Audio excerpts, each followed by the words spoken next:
準備即將舉行嘅香港國際七人欖球賽。香港男隊希望可以爭取下一季打入去世界系列賽，成為種子隊組別。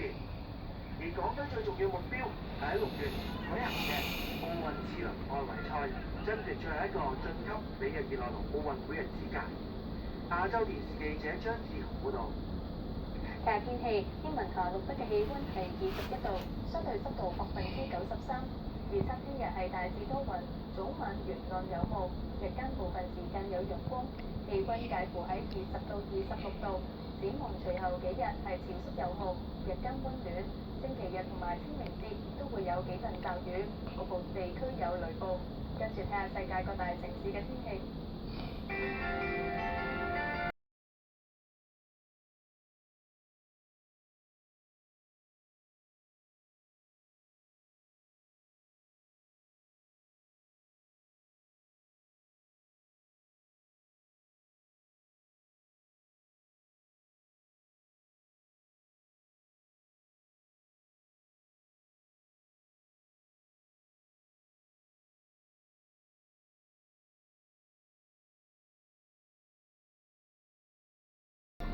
亞洲電視踏入5月就會告別大氣電波，相信好多觀眾同我哋一樣都有啲依依不捨。冇錯啊，由舊年不獲續牌起計，股權變動加上變身風波，1年之間員工嘅總數由700幾人對減去到剩翻100幾人。係啊，留守到最後嘅包括新聞部嘅一班員工，台前幕後嘅同事都表示，喺呢度最難忘嘅就係濃厚嘅人情味，又係用心同行。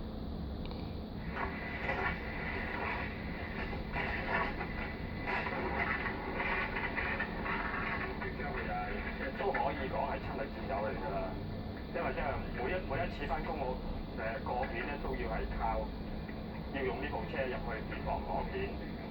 緊守亞視新聞部資料室42年，根叔對於老家拖糧特別心酸，出唔到糧咯，同埋咧係話個糧嗰度咧係2個月，而且仲係響接近係中國人嘅農曆新年，係最手緊就係啲新年啲錢㗎嘛。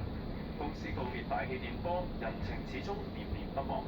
大家係好合力去即係完成完成每一日嘅新聞，即係做好個新聞，即係大家係落手夾手夾腳咁樣咯，就唔會話偏私你做嗰樣我做嗰樣。我覺得即係話亞視個新聞部個人人情味又好濃厚咯。喂，係啦，喜歡離合無分台前幕後，喺亞視做咗16年記者嘅豪仔，亦都對亞視依依不捨。我哋係3個車，好啦。兩人情就係、因為都係講嗰句咯，亞視新聞嘅資源係真係緊絕嘅。咁我哋好多時一個人都要做多幾樣嘢，又或者好似我哋嘅體育記者一樣嘅身份，冇人，我亦都試過喺奧運裏邊冇 crew 有 cam， 我自己同自己做下做 stand up， 即係有好多嘢你係做一個普通記者唔會有試過咁嘅機會，但係喺亞洲電視喺亞視新聞裏邊，你真係可以俾到你有好多嘢去接觸到。亞視服務觀眾59年，由收費轉做免費電視，交牌之後將會轉型衛星電視，全球第一間中文電視台係咪有始不有終呢？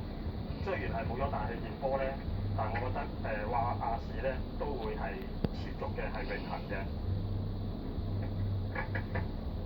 就算佢無論如何係用乜嘢其他嘅即係話或者係網絡啊嗰啲，我諗佢係應該係會延續咯。亞洲電視記者何元生報導。